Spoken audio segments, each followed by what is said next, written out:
This is the APEXEL PhoneMicro 5 kit. Now there's a lot of companies out there that make microscope kits where you can film and record and pump them through the HDMI and have some high quality microscope style footage for your YouTube channel. But this one takes a different approach. These guys actually convert your phone, which has already got a good camera, and then you turn that camera into a microscope. So this way you don't have to buy the same hardware twice. And in a lot of cases, the hardware on your phone is even better than the ones if you were to go buy those $400, $500, and $600 microscopes.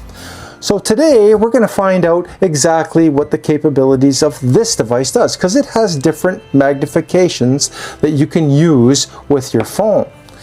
And we're going to see if that's the same or if it's better than if you were just to go out and buy a dedicated device.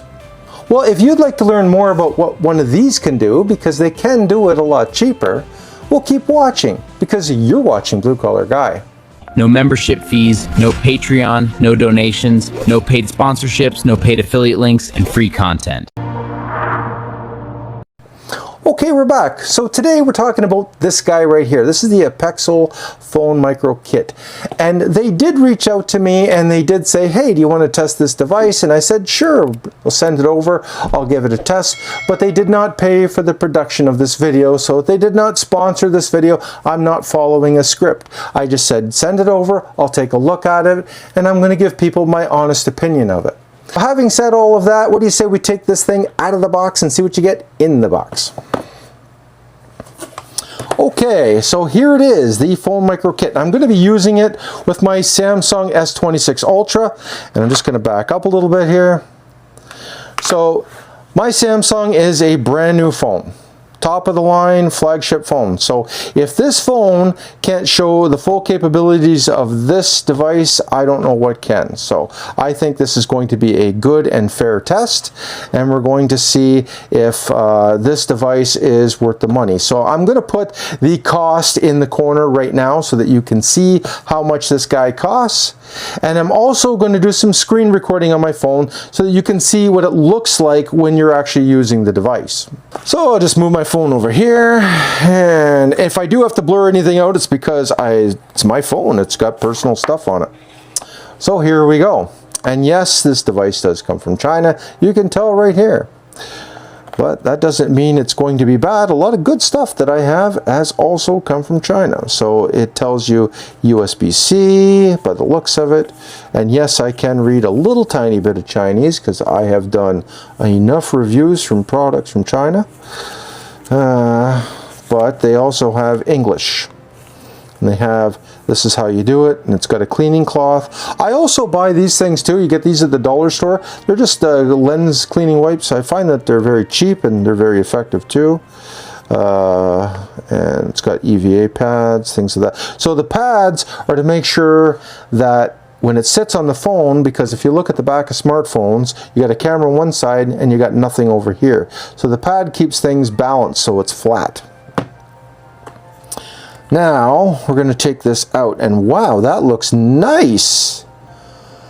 Wow, that does look nice. So I'm looking at it. It's plastic, but it's a high quality plastic. And we've also got this ability here where this moves back and forth. So it has a light, and that kind of separates it from some of those other devices that you may see. And that light is here. Now I don't know if you can charge it or not. Let's see. This is a fast charger, and I don't know if the fast charger will activate it or not. Let me just plug in a slow charger and see if that does. Sometimes they require slow charging. Yeah, okay. So it does require regular charging. So if you hook a fast charger into it, it doesn't cook it out or anything, but it just won't charge. So just keep that in mind, regular charging. We'll leave that plugged in for a minute while I am working on this. So each one of these requires a charge. Like look, each one of these. So this is this is a high quality item. Okay, and then you've got, so this one here is 100 times, that's 150. This one was 150, the one that was mounted to it. So we're going to see what each one of these can do as far as capabilities go. And what is this one here? This one here is 300. And this one here is 200. So we got 200, 150, 200. So let me just lay them out because I want to get them in the right order. I would actually keep this box because it looks like it'll be very useful. And these are the pads. So you put these pads on your phone so when you're using it, things are level. There's the bag to hold everything. So if you look at each one, there's the 200, there's the 300, different kind of lights on the 300, and different kind of lights on the 100. And there is a switch. What does this thing here do? Not too sure what that is. Oh, that's a locking mechanism for this. Okay. So we're going to find out. We're kind of learning together here. Just going to turn that on there. If I click on it. All right. And this one here. There's that one. Okay. And this one here. And then I've got this, there's another button there that tells you, oh, it allows you to focus in different ways. Okay. That's the 300. Let me just try that with these guys here. And then, oh yeah. Okay, so they all have similar functionality on that. Okay. This one here. And they do have a charge, they're pre-charged to a certain point. They start off at the lowest setting, of course. Interesting. Okay, and then I'm going to take this one out. So I got this one here, and to take it out, you just go like that. There's a button right here. You push that button. So if I want to use the 300, I just clip that in there. All right. And then you slide it over, and then that'll give you access to the buttons. So you can turn the buttons on, and then do that. That's nice that you can adjust the lights in certain ways, because that's going to help get you the best possible shot on your phone. I think that's going to come in handy. Better than the light that's on your phone for sure. So what do you say we start off with the smallest one? So we're going to keep these in order, 200 and then 300. And we'll go progressively up from there. There we go. So now on the back of my phone, I have to find out which one I'm going to be using, which camera I'm going to be using. Now, if you look at my phone here, that's where those pads come into effect. So I have to figure out the thickness of which pad I need. And I'm going to mount it onto here, because instead of on the phone, and I do believe that's what they probably suggest too. I'm just going to look at their instructions, because I always leave the instructions till after I figure it out. That's just kind of funny, eh? So what do you say we take a look? Oh, it's got one of these type of instructions where it folds out like a road map. Okay. And they can be fun, but they can also be a little tricky to get back the way they were. 10 minutes later, we're working here. Don't worry, blue collar guy on the job. Yep, totally meant to do that. So the first one will go here.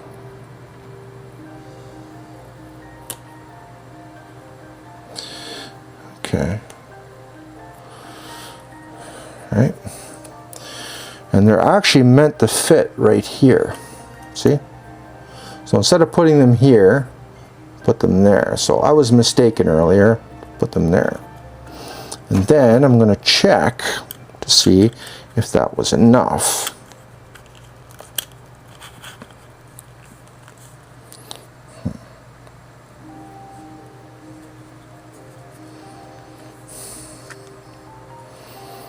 No, I'm going to need another one. Okay, so I'm going to put another one over top of this guy. So they're easy to peel off. That's nice, actually, that you can do that. And put it over top to make this a little bit thicker. And then that way it kind of sits at the right height. And then if I put it over there, oh yeah, see, that works. You can see right through there. It's kind of tough, but I'll try to get the proper angle. Maybe you can tell in there. You can see the gap. Here, right here. Okay. So now that we got that out of the way, now we can get into the fun stuff. So find your main camera. My main camera is here.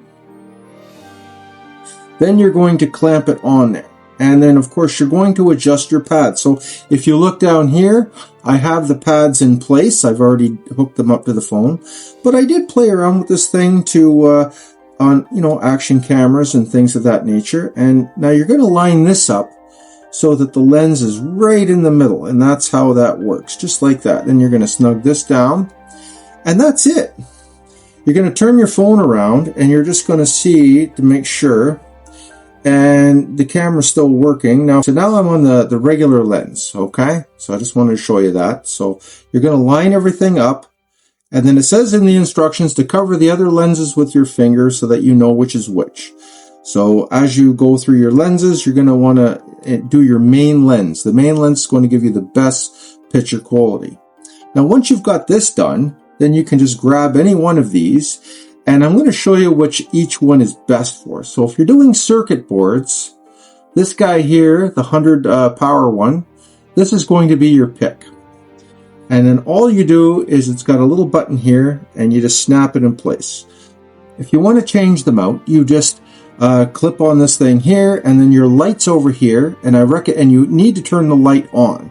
So that's important, because without that light, things are going to look a little too dark, and you can adjust it so that you can get the exact lighting that you need to get the best picture.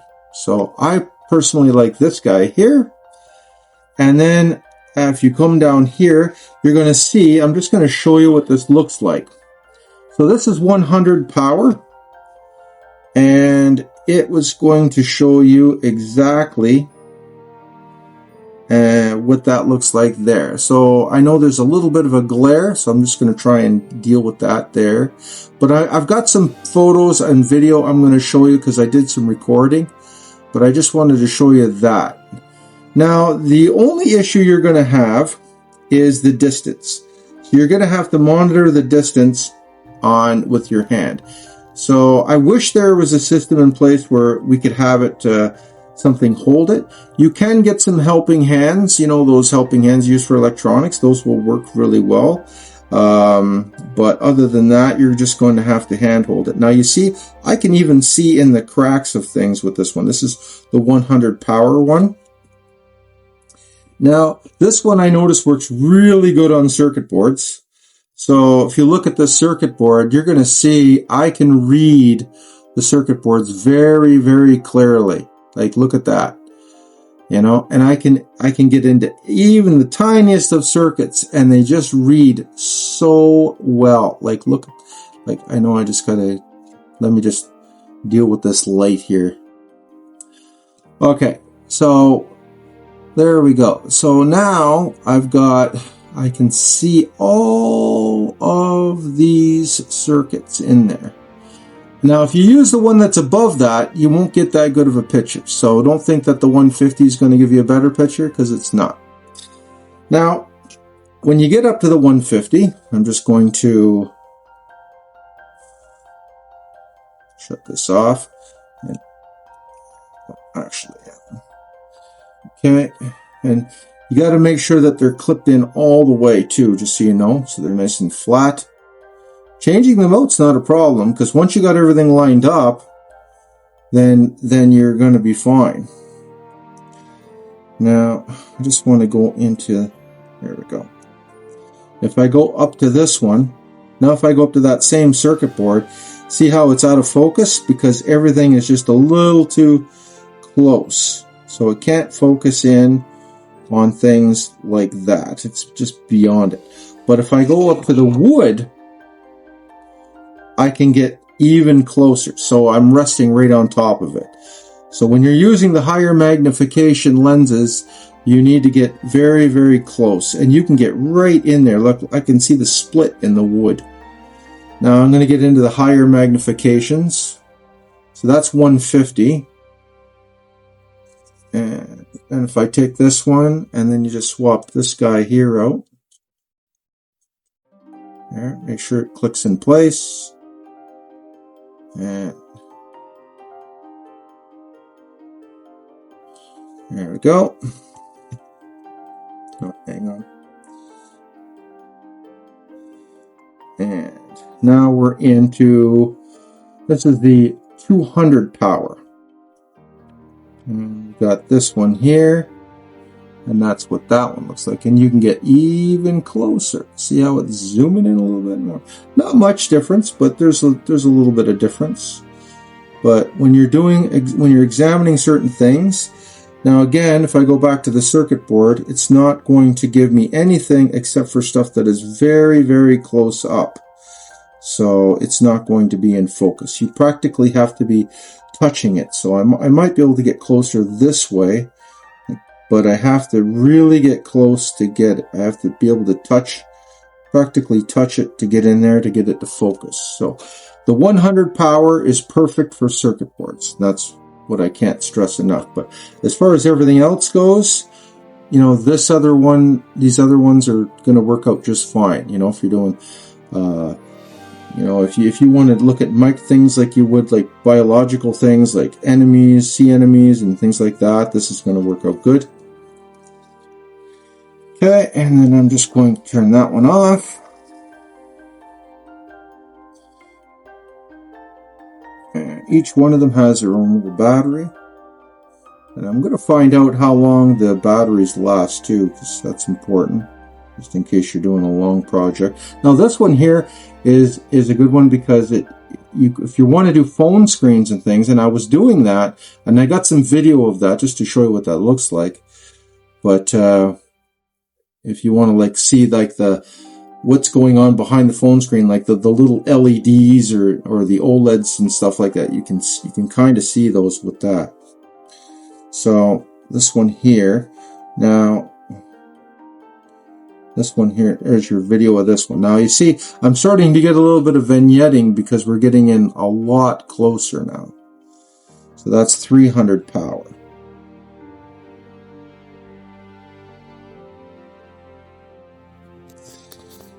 Okay, and I can zoom in a little bit further. See, there we go. There's 3. All right, and that's what 3 looks like.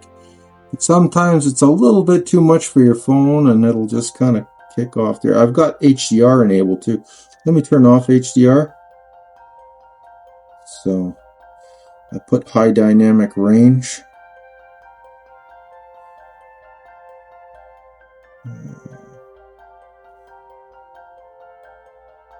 I got, there is the crack. All right. Just to give you a comparison, here's the board. That's the crack. Okay, I'm just trying to find it here. There's the crack. Right there. You can even see that little tiny, looks like a sliver or something. Now I'm going to move away, and you can't see it here. Like, where is it? You know what I mean? You can barely see it. It's so tiny. Okay, so let's show what this looks like on the Nano. It's not designed for this, of course, but I just wanted to show you what you would do. So I'm just going to unhook this. So if you have a DJI Nano and you want to play around with this feature, you simply go like this. Now you're not going to have the spacing exact, so just to let you know. And you can put it there. At the center it the best you can. And then put this guy here on there. And then turn on the camera.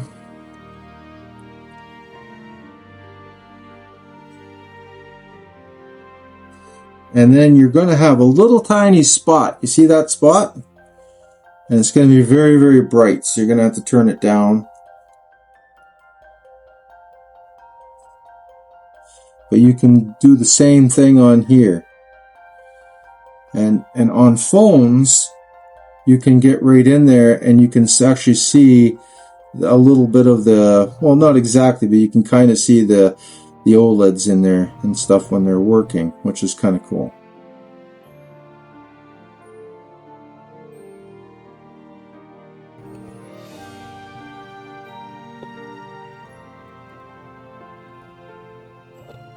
You can kind of see that on the camera.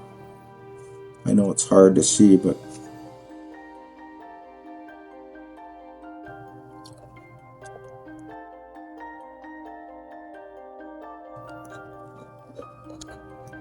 you can kind of see that.